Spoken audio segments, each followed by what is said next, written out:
honored speaker today is Jorge Avila, who is a project manager for the California Department of Technology. Jorge also, besides his job, he spends time helping youth understand cybersecurity. He himself is actually educating himself further and is a lifelong learner. And so we're going to talk with Jorge today. And then afterwards, feel free to ask him questions and please take notes. And Jorge, thank you very much for being here today with us. Well, definitely my pleasure, and welcome everyone. Good afternoon. I also, like I said, I'm humbled to be here. Just to kind of start this off, I got to tell you, if like about 5, 10, 15, or 20 years ago, if I would have never thought that I would be in this position. And one of the reasons is because, just as Jake mentioned, I am still attending ITU. I am in their master's program. And so, like I said, if you would have asked me what I was going to be doing, I would have definitely, this wouldn't have been what in my mind, would have started. Again, my name is Jorge. You know what I'm going to do is I'm going to turn off my video, not because I don't want you to see me, but I think my internet on my side is really bad. And I'll tell you a little bit where I live at, but I'm going to turn it off. I'm going to kind of go in and out. And the only reason is I want to make sure that you can hear me. Okay. So just if we can hear you, Jorge. See my face. It isn't that I'm out somewhere. Oh, okay. So just to kind of let you know a little bit about myself, I live in Rescue, California, which is right outside of Sacramento. I am on, if you would look at outside my front yard, I live on 10 acres. My view is a beautiful little valley. You can see the Sacramento River. But with that comes kind of living a little bit out in the foothills, so my internet isn't very well. My parents are from Mexico, and they're a small little border town in Del Rio, Texas, is where I was born. My parents, they were born right across the border in Mexico. But once they started a family, they moved into Texas. And they really did instill with us is the faith, not only of our religion, but actually they really believed in the United States. The America was like their dream of us continuing our lives, and they really did work very hard to help us along. Just to kind of let you know a little bit about it, is that I have 5 sisters, 1 brother, and one of the things that they also did or what I also did is, and I don't know if you could see, do I have access to that I could be able to? You should share your screen, Jorge, or let you see a. Okay. Can you share your screen, Jorge? Here, let me. Yeah, I'm going to do that. And then Jorge, I think it would be helpful if you maybe, yeah, there you go. Now we can see it. And maybe you can make it full screen because we can see, I think, your whole computer. So. Okay. Oops.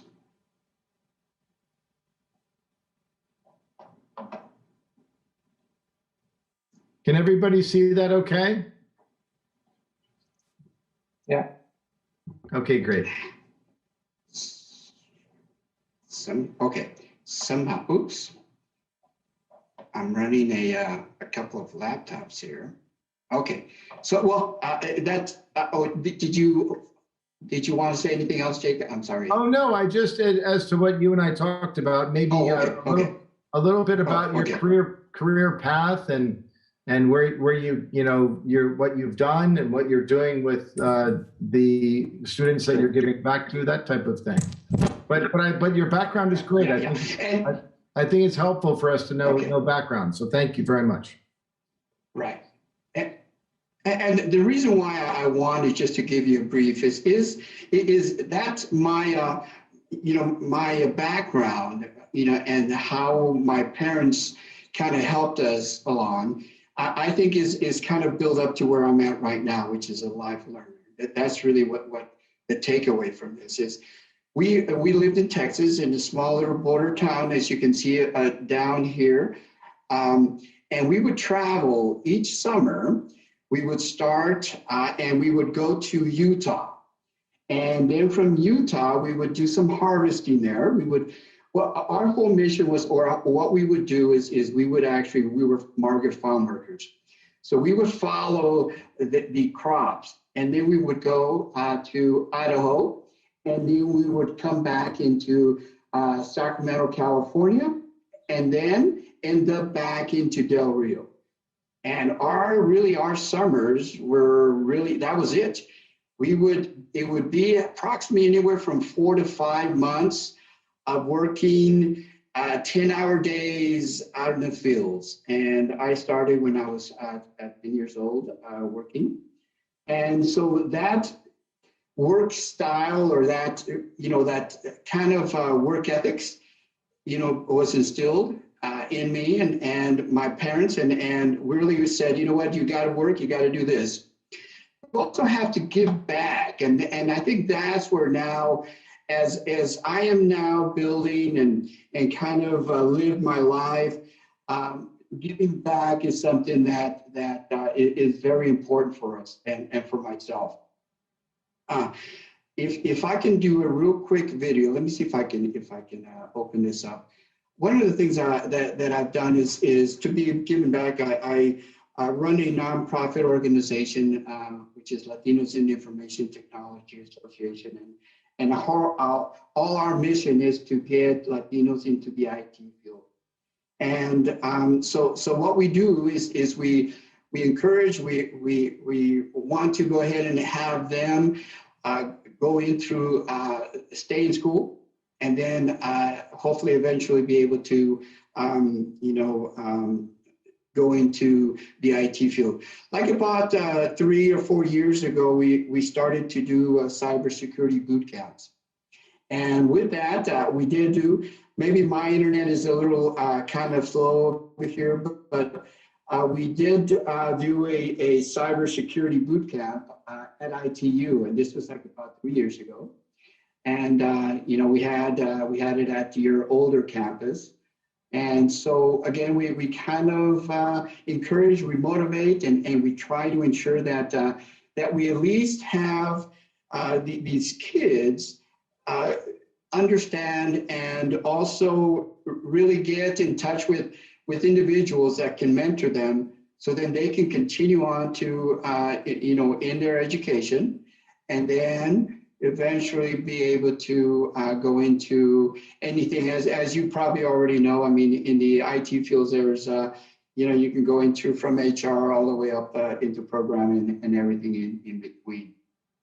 So that's really one of the things that we definitely do try to do, especially in our in this nonprofit organization that we run. Let me see if my I had a slide. Let me see, or excuse me, a little video. Let me see if this works. If not, I believe that I did have it in the link in our chat room. See if it works. So just, it's cranking right now.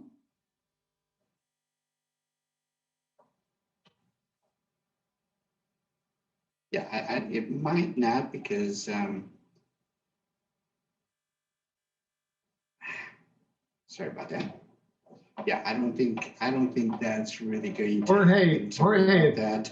Because we're having technological difficulties, do you mind if I ask you some questions as we go? Because I think Yes.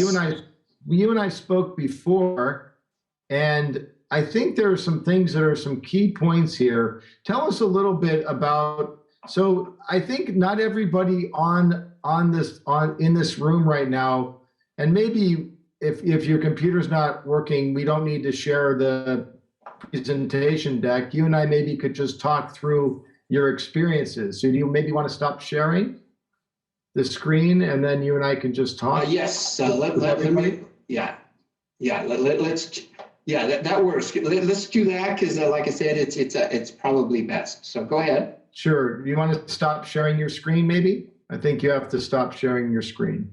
Yeah. Let me do that. Look here.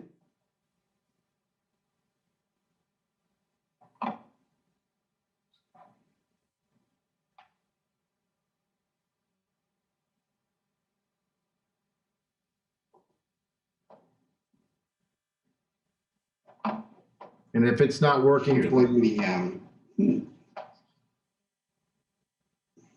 yeah, well, again, it's probably a little slow. So go ahead and sure. kind of ask, because I keep clicking and it doesn't stop. So go ahead. Don't worry. So everybody can follow. That's fine. So let me give a little bit of background, because from time to time we have technological difficulties. It seems like your internet is not working very well because of your location.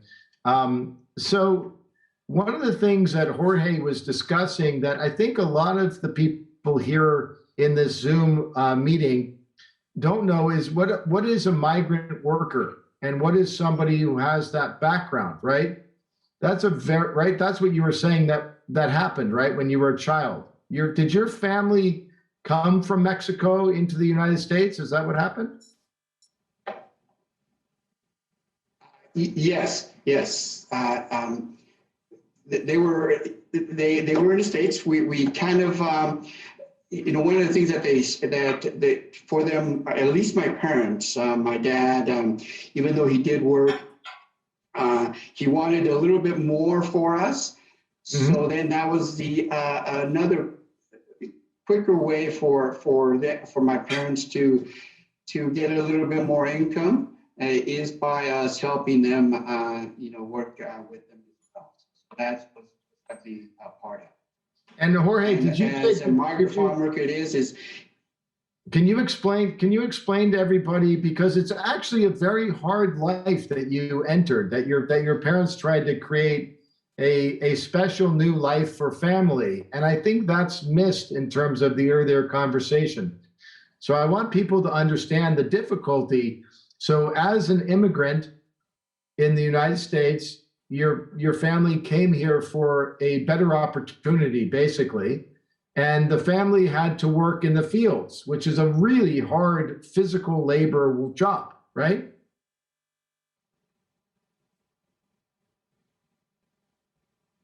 Yeah, but here's the thing: is also, I mean, it was tough. Let me tell you, by no means it was easy. But that was really the life that we knew. I mean, exactly. All of our friends, what we would do is we would, leave. The challenging part was we would leave a month before school ended, and then we would return a month after school started. But that was really our lives. It wasn't until we started to kind of grow the roots. So we ended up in San Jose, California. And that is when we, in a sense, told my parents, okay, Dad, Mom, time out. We don't want to continue to follow the crops.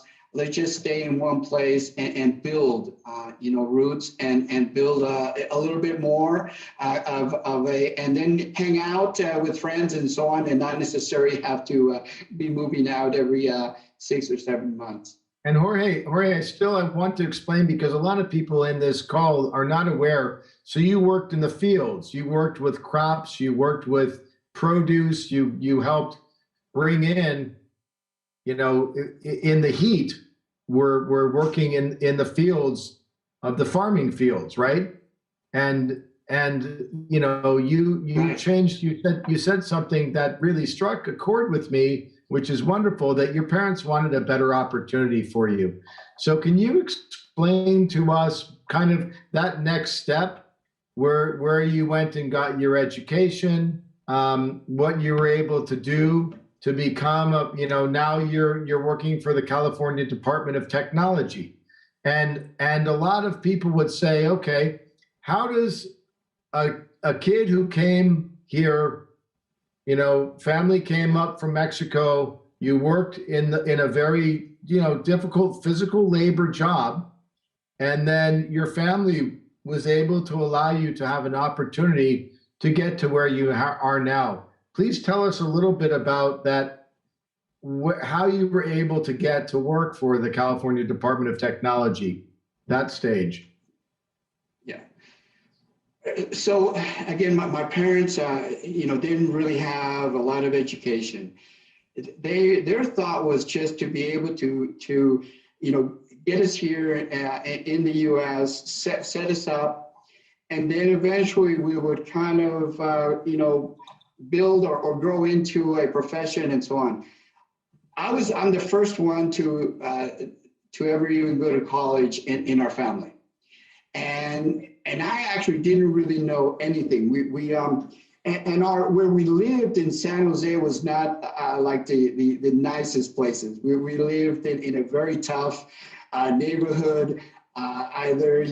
So there was two pathways, right? Either you got into the gang life, or you try to work very hard to get out of that. And when I was young, my take was, you know what, I really don't want the existing life. I had no idea what I wanted to do. You know what I thought? My vision was to be able to wear a suit to work. I had no idea what that was. And so what happened is I then started to talk to my high school counselors, and then they said, well, you know, you got to go to college, right? And then that's how I started to get into it. But my first thought was, I had no idea other than, you know what, I just don't want to continue to work in what I'm doing now. I want to do something different. And that was my starting point of looking into, you know, higher education. Now, when you were able to have this opportunity, I think it's very beautiful to say your goal was to not be sweating in the fields. Your goal was to wear a suit, right? You wanted that different life, and you didn't know what that life was. So you went to school.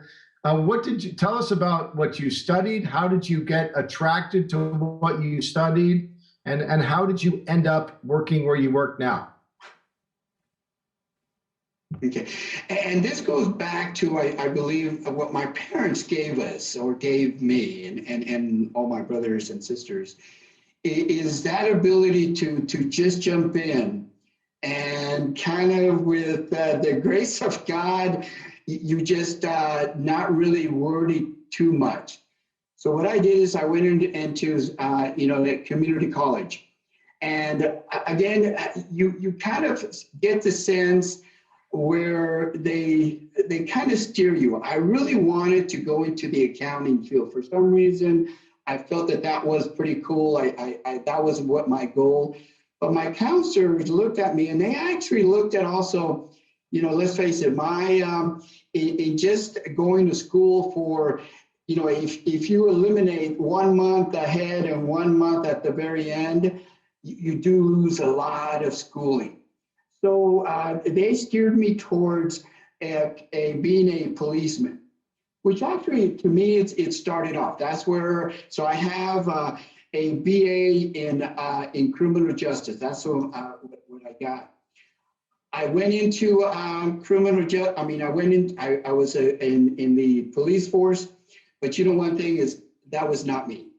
I just didn't have the ability, the strength, the everything else that requires for you to be a successful policeman. And this is what happens is, you know, where I think my parents gave me is, you know what, then pivot into something that will get you there. So that I got my BA in criminal justice, and then so that was, now I had the education. I then pivoted into accounting, which is, this is kind of crazy. I then started to take accounting courses. I then became certified, and I then went into the accounting field. Now, another story after that is that I then was working as an auditor, and then I was asked to be a public expert, subject expert for, they were building an application for the auditors. And they said, you know what, we need someone that understands the business side. So if you can come over and help us out. I then went into that, again, jumping in, understanding that I could probably figure it out somehow. And I think, again, this goes back into, you know what, I think if you just follow a process of just kind of learning, it will get you there. After building this application for the auditors, they said, okay, well, you know what, we were successful with this application. It worked out well. You can go back into the audit field, or you know what, you can continue on with into the IT field. So then that was my next pivot. I then started working in the network. And again, with kind of seeing a little bit more that I can probably, my strength is working with people. So that's when I started to jump into the project management side, to be able to jump in and start working very quickly. You need certifications just like just about every profession has. I then was certified as a project manager, agile project manager. And then that's how I got into the profession I'm at right now. I'm a project director.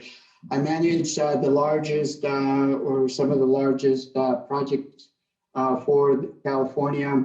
An example is the DNV, all of their applications. Our department has 2 data centers, one in Rancho and one in Vacaville, and we are the IT office of the state. So ours, we deploy everything that you have from county, from the university, those very large applications. And that's where I'm at right now. And so you mentioned about pivoting. So that's when a couple of years ago, I said, you know what, I think cybersecurity maybe is something that's going to be my last pivot in my career. And then that's where I'm at right now. And like I said, I'm an ITU in their cybersecurity group. So I want to, it's interesting. You're very humble, and you're making your accomplishment sound very, very small, but you're actually managing California at a huge level technologically. So you're going back to school to learn new skills, but you're also giving skills to youth who don't have that opportunity. Right. So when I'm looking at your life, in many ways, I used to be an international journalist. So I like this interview format. You had technical difficulties, and that's fine. But the story of you, Jorge, is very interesting because, if you think about it, you're wearing a suit jacket right now, right? Your goal was to wear a suit. You're somebody who literally keeps the lights on in California without you directing your project management and overseeing some of the things that are happening technologically with California. California would not function as well. So if you think about it, all the sweat and the tears and the muscle ache and all the labor that you did as a little boy and that your family did to give you opportunity, you're in many ways a testament to living the American dream, right? I think in many ways, right.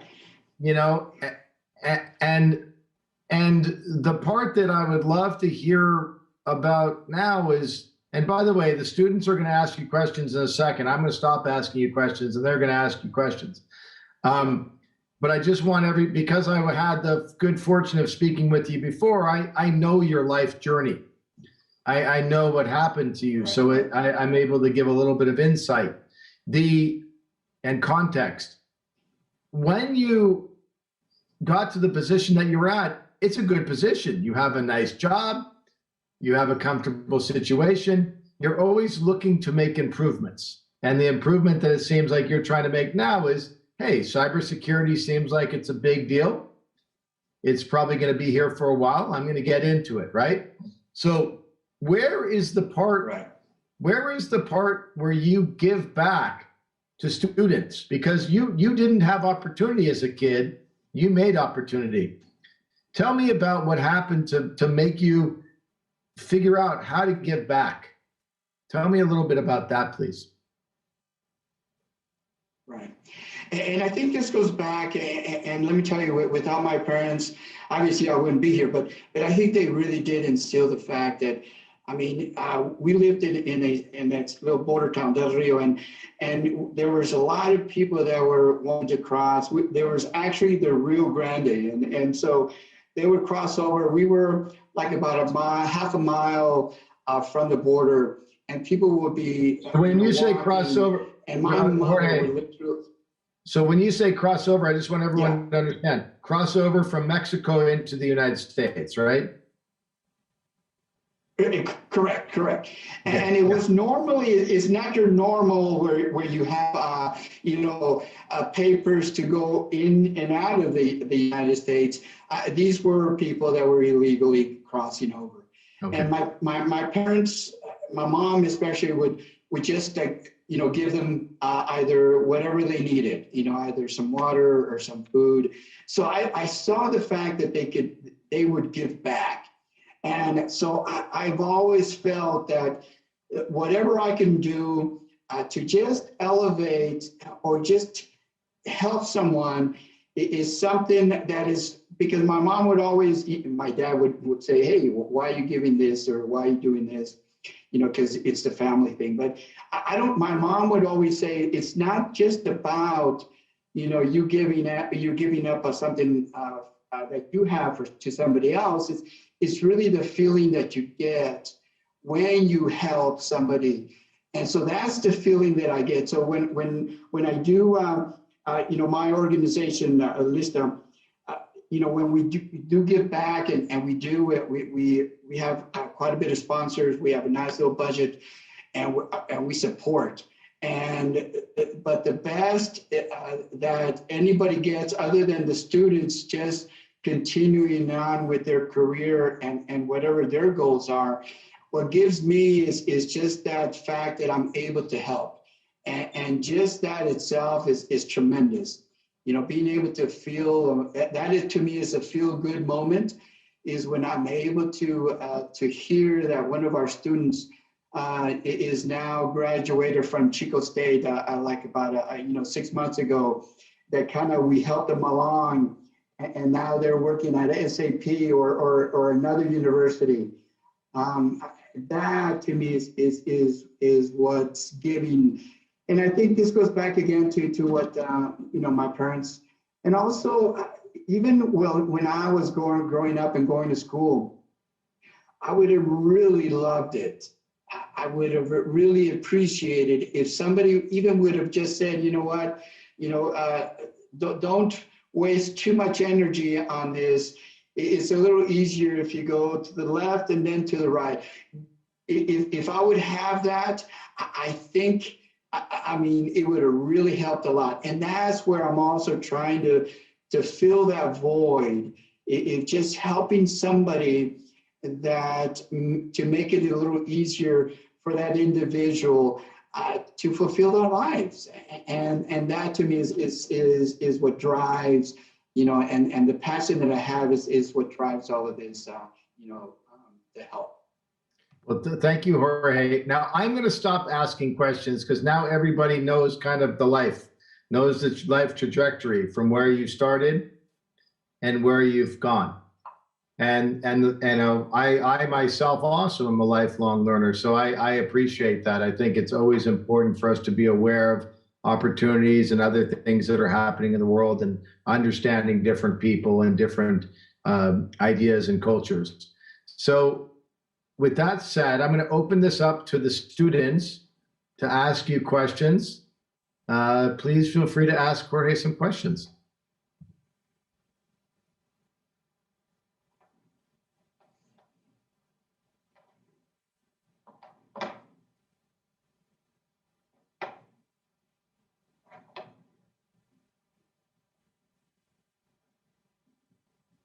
If people don't ask questions, I'm going to put let me journalist hat back on and start asking more questions. I was just going to, just ask questions of your students. One of the things that kind of helps me, just to kind of back up a little bit, I have a wife that I've been married to for, quite a bit some time now. I have two daughters, and they're also going to one of them is getting their master's in actually, which is interesting, in sports management. Both of my girls are soccer players. So one of them just graduated from Fresno Pacific. She was a soccer player, and the other one is going to a small little Christian school in Santa Barbara, and also a soccer player.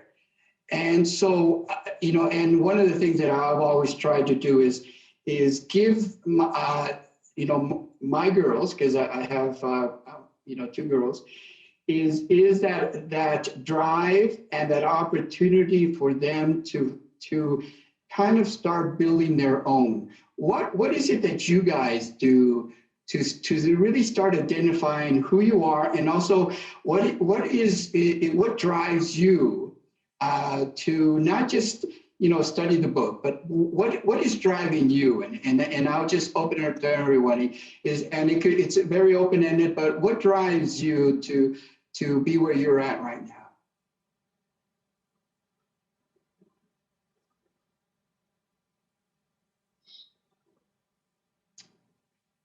That's a great question. It's a question. Can I? Okay. I think maybe somebody can volunteer. Right? Maybe somebody can volunteer. Yeah, I can talk. Great. Sorry. Cool. Thank you, Jorge, for that presentation. Very, very inspiring, your story. I'm also a Latino. I'm from the Dominican Republic. I moved here to California 5 years ago to come to college. So, as a Latino, and seeing and having all the headwinds of coming from a country which, the expectations in your life are either that you're going to become either a lawyer, a civil engineer, a doctor, and I went the other way, and I went into finance. And now when I contact my people back home, sometimes they don't understand the work that I do. They don't understand where I'm trying to get. And answering your question, then in my case, my family also had to sacrifice a lot in order to support me into being where I am right now.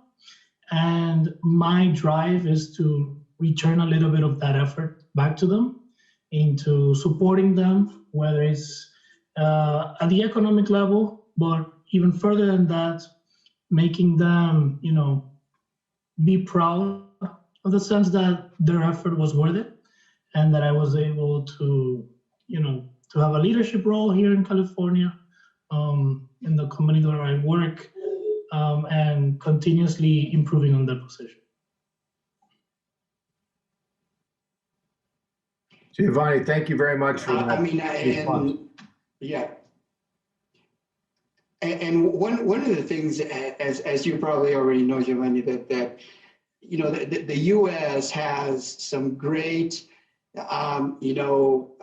entrepreneur opportunities, and then their whole finance from, investing to then creating a business to then, kind of taking, not taking advantage, but taking those opportunities that the tax structure of the U.S. has. All of that is information that you can then be able to, package it to where, you can then be able to help other people, and I think that is a key thing is there's so much information right now that what at least the students that I'm dealing with, and one of the things is that even though I'm dealing with students, we were first doing our boot camps, and we were kind of gauging kids and girls from 15 to 18. That was our target group. And then we started to see that once we brought in these kids that were 15, 16 years old, really, they were so behind in just even simple technology stuff that we all know of, right? But because of these inner kids and because of their underrepresented in their schools, we had to go even lower. So now our target is from 10 all the way up to 18. So we're taking all of that. But what we need to do, what we've done is being able to get that information, packages it up so we can then be able to give it to these kids and they're able to digest it a lot easier. And let me tell you, that is not only the challenge, but actually that is the beauty that we have, that we can then be able to transform that information into something that they can be able to understand it.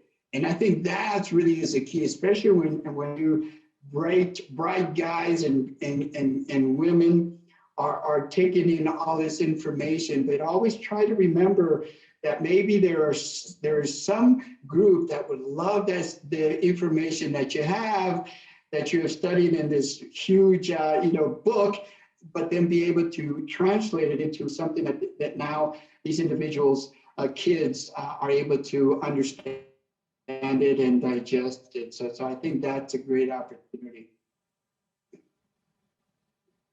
Anyone else? The question that you asked was what motivates people, right? Is that your question, Jorge? Right. Yeah. What is getting you here? I mean, why, how? I mean, I can understand that, the parents are kind of hoping you go through continuing education, but really what drives you?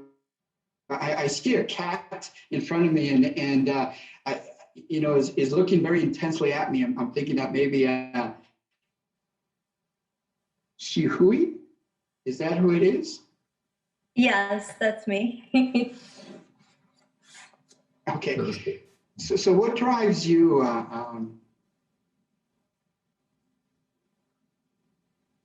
Hello? Yeah, so I think the question that Jorge is asking you is what motivates you? What motivates you to succeed or to learn? What motivates you in terms of what you do?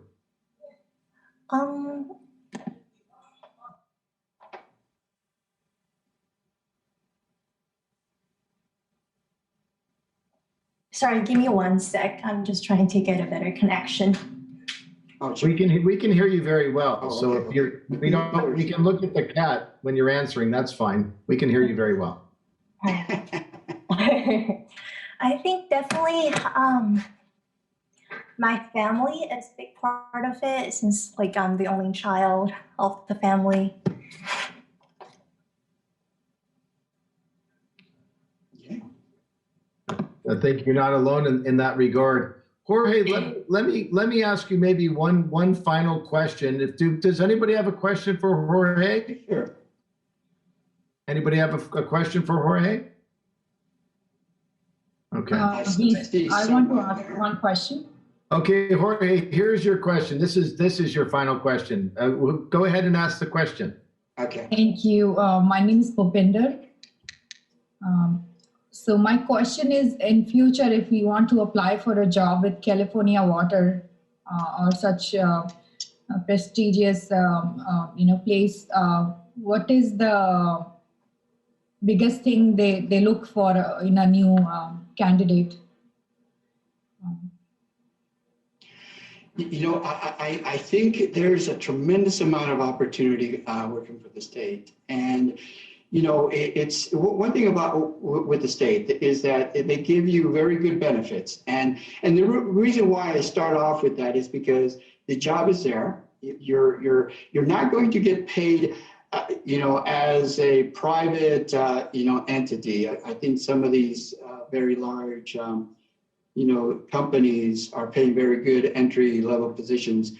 We're getting there, but right now there's a tremendous amount of opportunities in just about anything. As you can probably have heard, I mean, there's a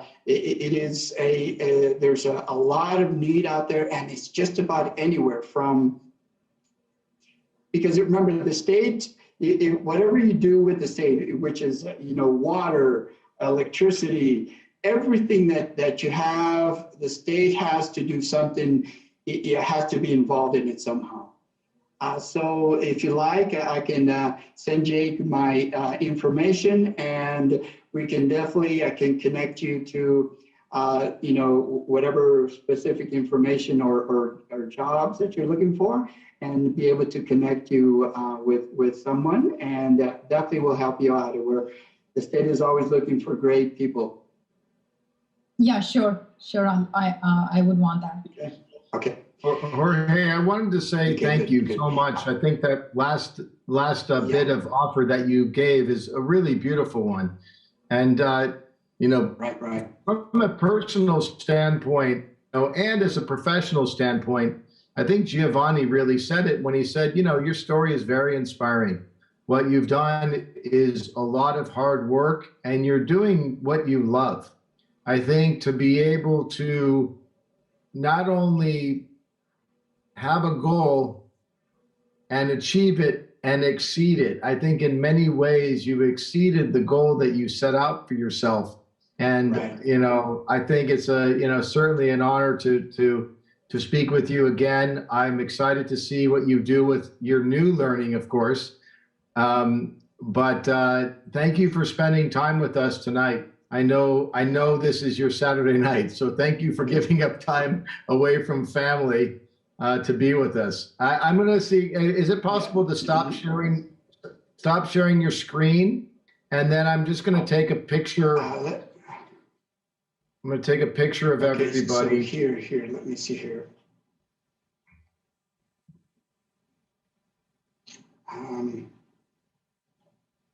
Okay, there we go. That? That's great. That's perfect. All right. As you're taking, yeah. The only thing I was just going to say is, as you're kind of wrapping. Oh, go ahead. I just want us all to take a picture together. So let's everybody smile. Pause for a second, and let's all smile. I'm going to take a screenshot of everybody. So I'll count 1, 2, and 3. Perfect. Okay, great. So what were you going to say, Jorge? I would just have one thing, which is really a call to action, right? Is because, and the reason why I kind of want to wrap this up is, as a live learner, definitely, take that opportunity and really start, anything you do, you do have that opportunity to just learn something and build on that and enjoy it, because you know what, I think it's life gives back a lot more. And with that, guys, thank you. Thank you. Thank you. Thank you. Thank you. Thank you.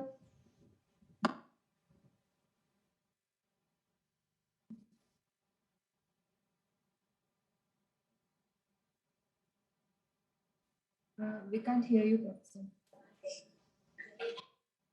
So we had a little bit of technical difficulties there. I hope my interviewing of Jorge helped you understand a little bit of the story. It's a harder life than Jorge was letting on, to be able to start to be out picking vegetables and fruit and in the hot sun and dealing with the income